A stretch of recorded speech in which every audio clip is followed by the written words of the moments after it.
Good afternoon, everybody. My name is Denise Lowry, and I am the Regional English Language Officer at the U.S. Embassy in Lima, Peru, or the RELO. And I know you're not used to seeing me on screen. You're used to seeing just Kati Casto, our English language specialist. But I wanted to come at the beginning of this webinar and to thank Kati personally for all the work that she's done in the last year and a half with RELO Andes. Kati has been our specialist who has been presenting these wonderful RELO Andes webinars every third Thursday of the month at 2 p.m. Lima time. And she is now moving on. This will be her last webinar with RELO Andes. And I wanted to thank her for the excellent job that she's done for the information and her sharing her expertise with all the English teachers throughout our region and throughout the world. We are certainly going to miss you, Kati.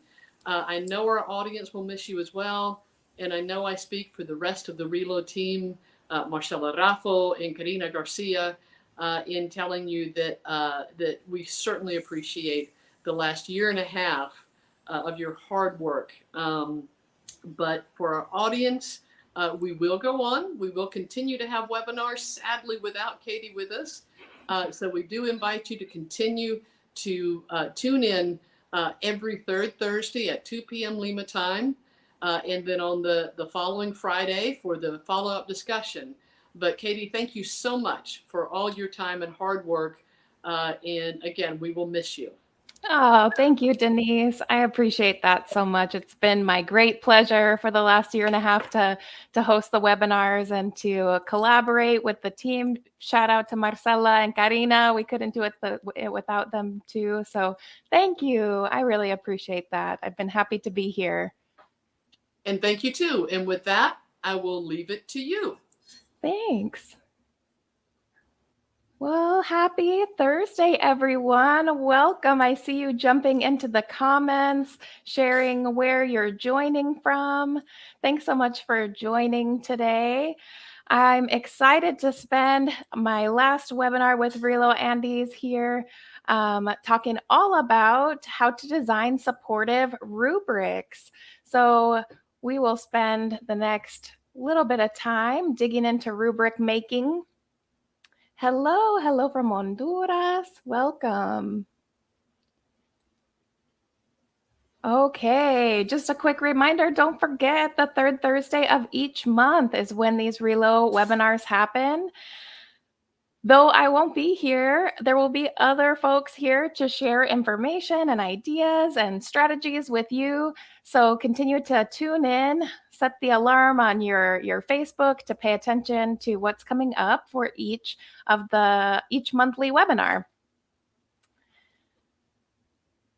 Take a minute and introduce yourself in the comments. Where are you joining from? I see lots of friends from Peru. Welcome, Nancy. Hello, Angie and Erica. Welcome. Thanks for being here. I saw some folks joining from Mexico, more from Peru. Welcome. Love to see you in the comments where you're joining from all over the world. I'm joining today from Washington State in the United States. Nice to see you. Thanks for being here.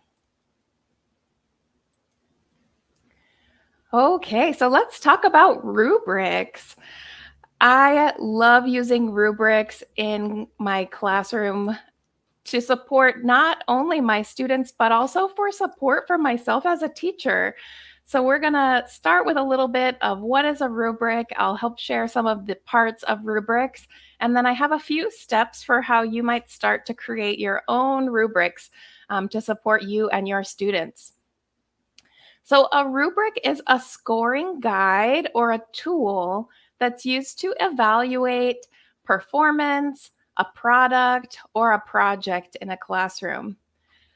A rubric is helpful to the students and to the teacher. It's something that can be supportive to everyone if you're communicating your expectations through a rubric. Many times teachers think a rubric is only for a project or a final exam, but a rubric could be used for anything that your students are engaging in or producing. It helps to set the expectations for the students. A rubric has three distinct important parts. The first one is the performance criteria. This is what you're looking for from your students' production or performance. The second part is the rating scale. So this is how you determine how you're scoring or grading or evaluating your students on a scale. And then the third piece are the indicators of the criteria at each scale level. That's the middle part of the rubric where you describe what it looks like for the students to be performing at each level of the scale. I have an image here that shows typically what those rubric parts look like and labels them for you. So you'll see on the left here in the purple, this is where you would list the criteria, and that's where you describe the product, what you're looking for from your students, what you're expecting. The top blue section shows the rating scale. So in this case, it's a 1 to 4 scale.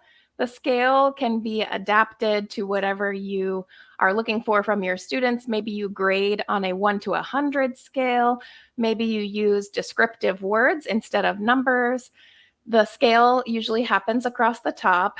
And then the cross space from where the criteria and the scale come together are called the indicators. So all of this gray spot in here is where we will fill in the indicators for each performance level and for each criterion, each of the criteria.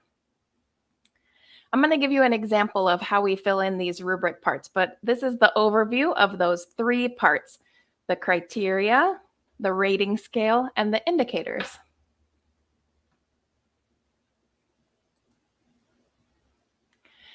So why might we use a rubric? I mentioned that rubrics can be supportive for teachers and students. And one way that it's supportive is that a rubric provides consistency of grading. That's helpful for teachers and students. Maybe you've experienced a time as a teacher where you have a lot of projects to grade or a lot of exams or assessments to grade. And as you go through and you're grading, you're getting more hungry and more tired and maybe a little bit more ornery or angry.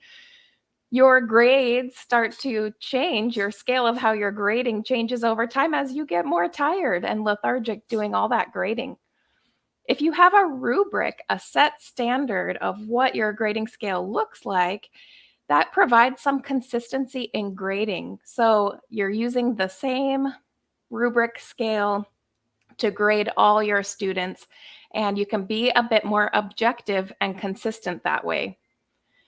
That also benefits your students. When you are consistently grading your students, it helps them to know that you are applying the same expectations to all of your students. A rubric can also help you to give immediate, quick feedback to your students on their performance. So as you have the indicators and the criteria right there to show students what's expected of them, as you fill out the rubric and use it to grade, the students can see exactly on the rubric, oh, I received a 1 in this area, but here's what a 4 would look like. This is helpful even before you get to the grading stage. So if you share a rubric with your students before the project is due, the students have an idea of what's expected of them even before they submit a product. Another reason to use a rubric is so that you gain a deeper understanding of your students' strengths. It's so important to share or to gather a deep understanding of our students, who they are, what they need, their successes, their challenges, their strengths. And by using a rubric to consistently grade your students, you get to know your students even better. What are the areas in this rubric that they're consistently performing well on? And what are the areas that they need the most support? So by using a rubric, you can gain a deeper understanding of your students' strengths.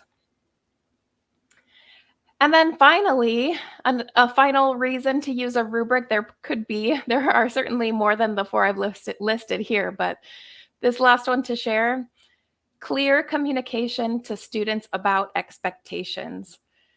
It is so helpful when we communicate our expectations to students in a variety of ways, right? A rubric is a way to communicate with students what you expect out of their product or performance or project. That clear communication is freeing to students. It gives them some agency to participate in the activity, the project, knowing exactly what's expected of them and how they can make sure that they're doing the things that will get them the score that they want or that they deserve. So rubrics can do all of these things and more, and that's why it's important for us to be thinking about where we can use rubrics in our classrooms.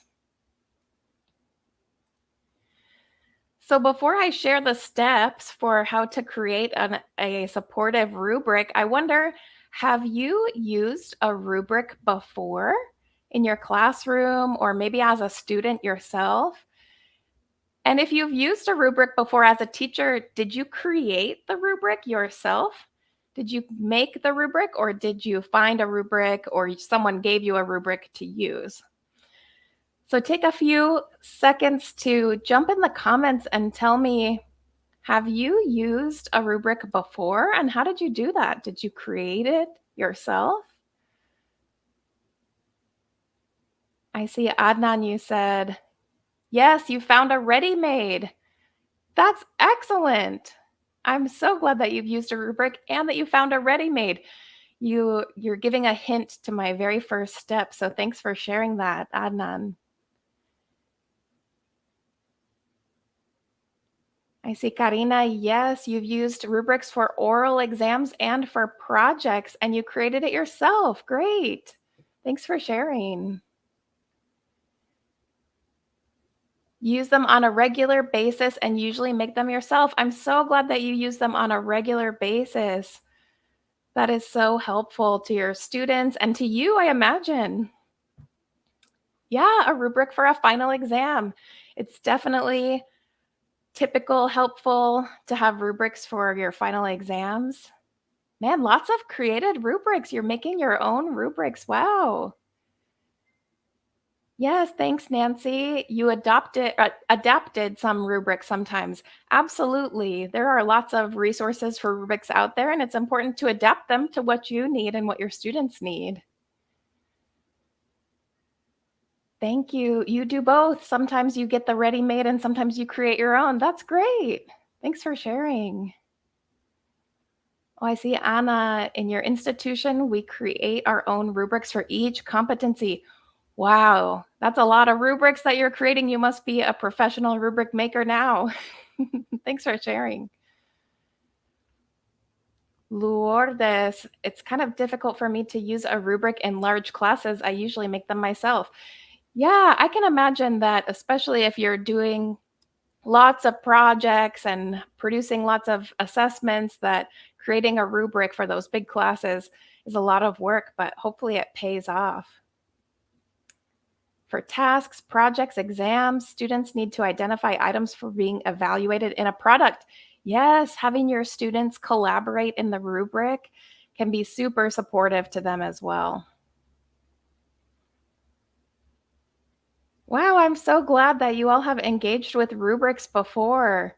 I see that you use them for essays, for projects, for oral presentations.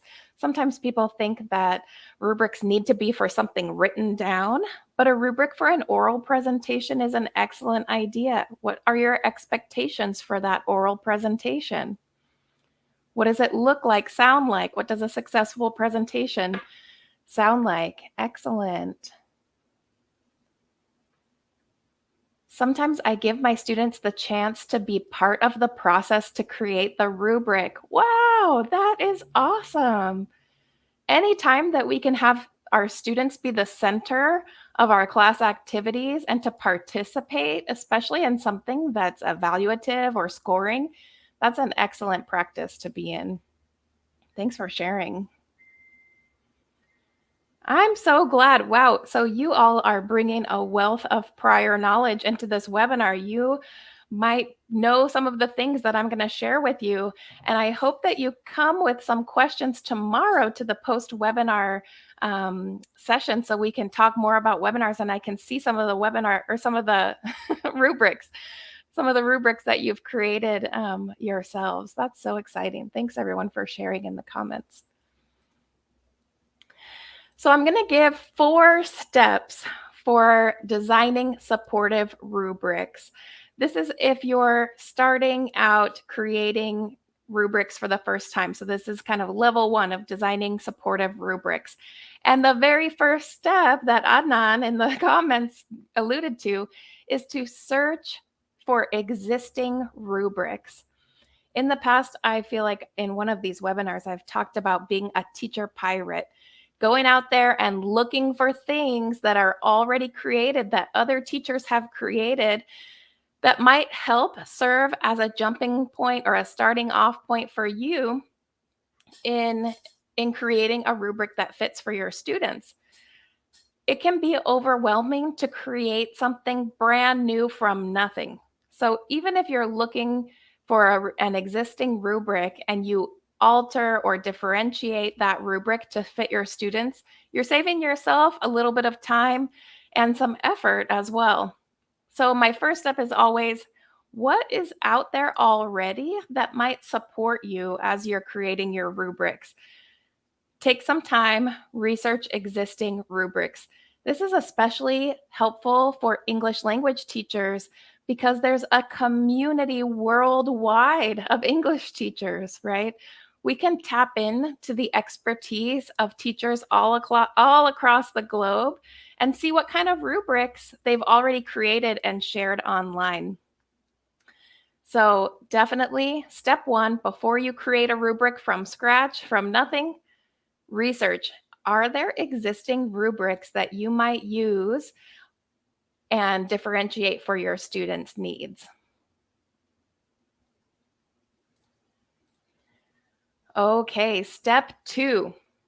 Once you have done your research, maybe you found something to start working off of, the step 2 is to determine the criteria. Remember when I showed you the example, these were the pieces in purple on the left. So the criteria are the areas that you're looking for in this project or oral presentation or essay. So when I'm looking for criteria, I think about these 2 questions. First, what really matters about the quality of the work that students are producing? What really, really matters? What am I looking for in this project that the students are going to produce? And what's the most important? What are the most important criteria for this project or this essay? So I spend some time looking at what's going on, what is most important for the students to produce here.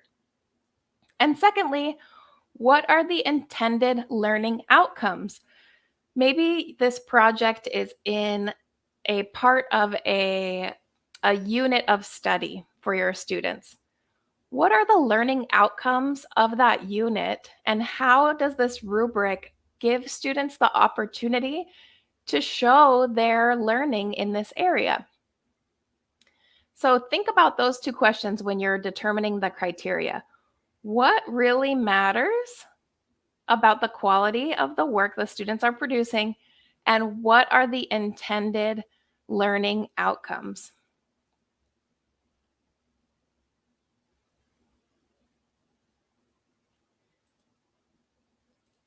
So as we go through these steps, I'm going to share with you an example. And I see it in the chat, in the comments, Adnan says, it's always good to research as it might help to provide support in making your work easy. Samples are always helpful. Totally. I'm going to give a sample of this process as we go along. So thanks for saying that. So here's an example rubric. This is a writing rubric. And as in the first step, before I created this myself, I went looking for rubrics with the different criteria that I was looking for. So here, as we're determining the criteria, you see the criteria that I've chosen for this rubric. As the students are writing, I'm going to be evaluating their ideas, the organization of their writing, and their writer's voice throughout this process. These are my 3 most important criteria. So let's imagine for a minute, I've been working with my students all about writing and how to organize their writing and how important it is to communicate their ideas and their voice through their writing. That would make these 3 criteria really important because I've already talked to and taught my students about each of these criteria. I don't want to include criteria that are things that I haven't taught my students, because how would they be able to be successful if I haven't taught them about organization, ideas, and voice, right? So as an example, these are 3 criteria for my writing class that I'll be using with students. Ooh, yep, there we go. The 3 criteria. Ideas is criterion 1, criterion 2 is organization, and criterion 3 is voice. Okay, so once we've done step 2, we've established the criteria. Now for step 3, we will develop the rating scale. Now this image on the screen just gives different examples of what a rating scale could be, but you get to adjust the rating scale based on what is working for you, for your students, and for this specific assignment.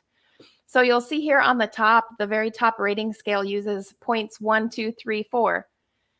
Maybe what works better for you is points up to 5, 0, 1, 3, and 5 points. Maybe those points go all the way up to 100. It's up to you. You can choose. You might also use descriptive words that demonstrate the different levels in your rating scale. So here are some examples of descriptive words. Right below, the highest level here says exemplary. The level below, excellent.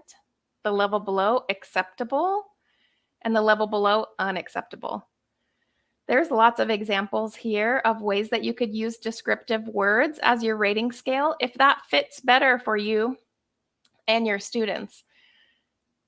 It might even be that you pair your numbered point scale with some descriptive words, like this one here: superior, good, fair, and need some more work. These descriptive words might also match up here to your point scale. So a student who produces something that needs some more work might also receive a 1 point or a 0 points, depending on your scale.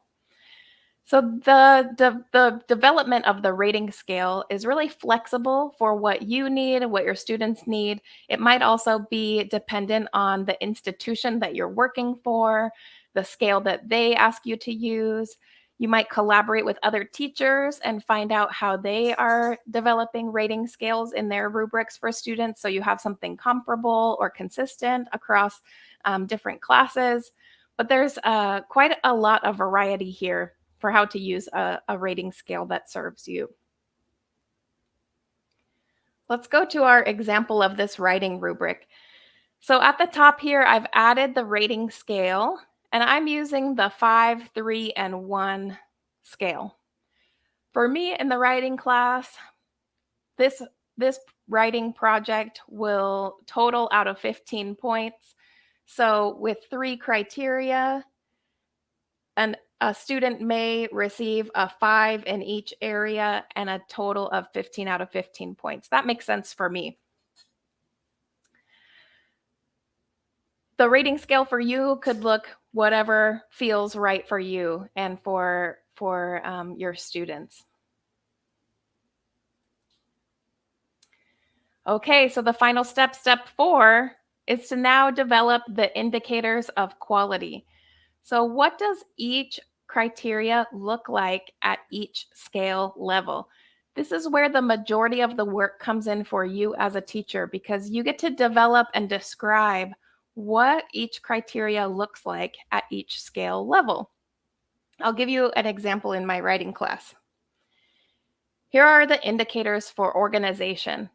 If a student is performing at a level 5 in organization, the organization of their writing will be logical and will assist in communicating ideas.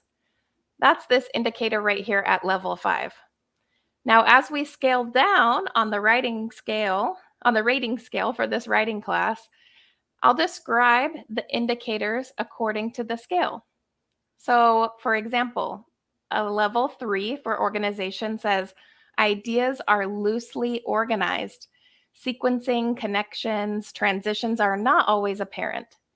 So this is not a level 5, but a level 3 descriptor indicator of organization.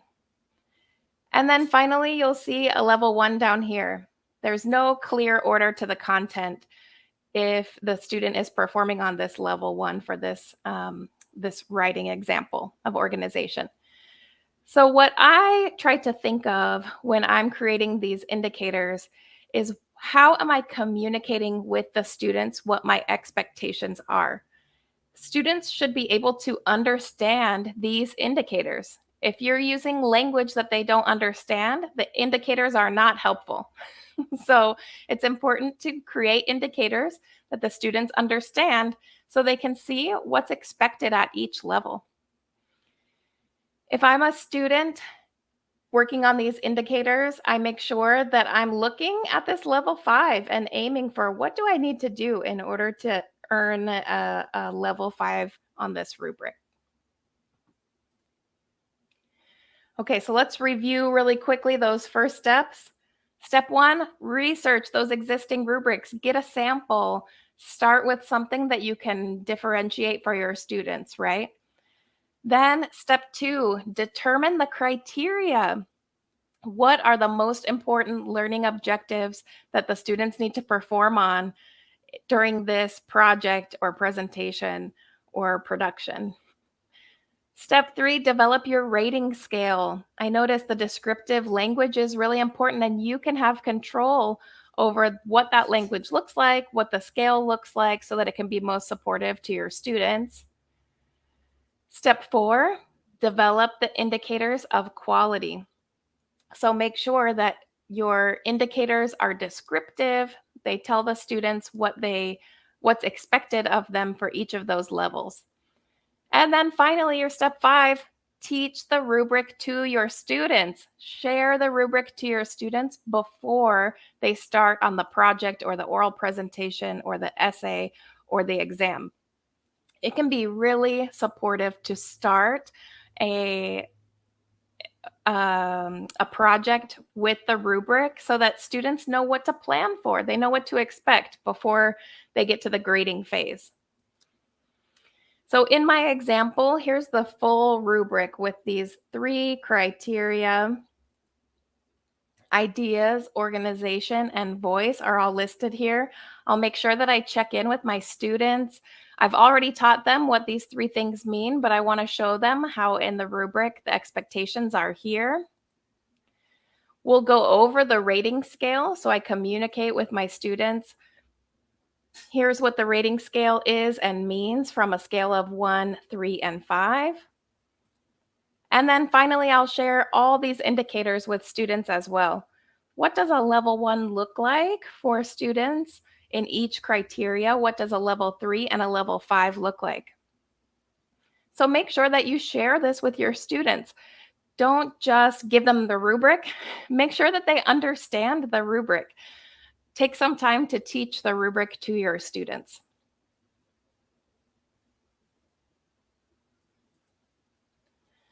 Okay, so with that in mind, those 5 steps of how to create a supportive rubric, how are you using rubrics, and are there questions that you have about rubrics? Take some time and share in the comments, what's something that you do to support your students or yourself with rubrics? I see Martha says positive feedback could make a difference. Absolutely. You can pull that positive feedback straight into your indicators for those highest levels so they support your students.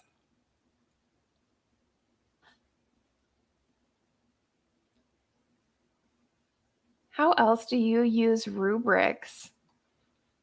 What's supportive for you and for your students? Oh, thank you. I'm glad you'll follow the steps to try your own rubrics now. That's great. That's a great next step. I see feedback is key. Absolutely. Giving feedback to students that's consistent can be so helpful with a rubric. Thanks for sharing. What else is coming up for you all about rubrics? What are you thinking about rubrics now with these steps? Auto-evaluation is also good for students to do. Evaluating themselves, absolutely. Students can use the rubric to evaluate themselves and their own work even before you evaluate them. That's a great idea, Carlos. Rubrics are a great way to assess our students formatively. Totally. Thanks for sharing that. Oh, I see a great question. What's the difference between rubric and a checklist? Ooh, that is a great question. A rubric to me provides more information about what the expectations are. A checklist might just be different components that need to be included, but without the scale. So the scale of the rubrics is what really provides the most information that's supportive to students. A checklist would just be if we were giving the criteria without any context. That's the difference. Thanks for that question. That's a great question. I see another question. Should we involve students in making the rubrics? Absolutely, you can. It requires a bit more of an investment from you as the teacher. It takes time to do that with your students. Something you might do is do the first two steps yourself. So establish the criteria and then the rating scale, you do that. And then you give the rubric to your students to help you establish the indicators, like asking the students, what does a level 5 with this criteria look like to you? Let's find some common ground. But I love the idea of sharing it with the students. It shares responsibility. It gives students agency over what the expectations are. So that's excellent practice. You just have to plan for some time for that, for sure. Students understanding the rubric is absolutely necessary. Thanks for sharing that. You're right. I also see Veronica says, besides using positive rubrics, I also use words to make some recommendations. Exactly. When you have a rubric, you're able to show students how they could improve in their writing or their presentation or whatever it is that you're scoring, right? By giving them some support, some recommendations for those different levels on the indicators. Definitely. Students are aware they need to improve to achieve the object of the lesson, the unit, the project. Absolutely. When you share with your students the rubric, they understand where they are and what they need in order to improve. Man, these are great ideas. Building the rubric with students involves them improving their work. Absolutely. It gives students ownership of the process. It contributes to a democratic classroom when students get to be part of the evaluation process. Definitely. We should show students the rubrics we're going to use to see their performance in advance. Definitely. Sharing the rubric in advance helps the students to see what you're using to evaluate them.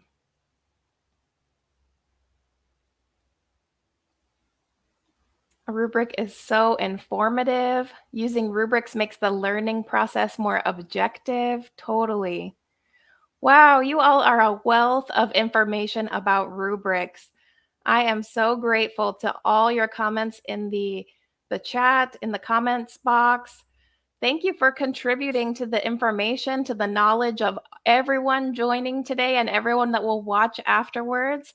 I would love to continue this conversation in the post-webinar session tomorrow. I'll give you some information about that. But before we get there, don't forget that the June RELO Andes webinar will happen on Thursday, June 15th at 2 p.m. Lima time. And tomorrow, we will join together for the post-webinar discussion. Tomorrow is the 19th at 2 p.m. Lima. So right after this webinar on Facebook, you'll see the link for the post-webinar discussion posted on Facebook. I would love for you to join me there tomorrow. I see a question in the chat. Is there a link to download the slides? Come to the post-webinar tomorrow and I will happily pass you the slides. I look forward to talking more with you all about this topic. And I'm so grateful for you sharing the comments and all of your wisdom, your experience, the insights. It's so encouraging to see. Thanks for sharing your great ideas with me too. Well, take care, everyone, and I hope I'll see you tomorrow at the post-webinar discussion. Thanks for being here. Take care. Bye-bye.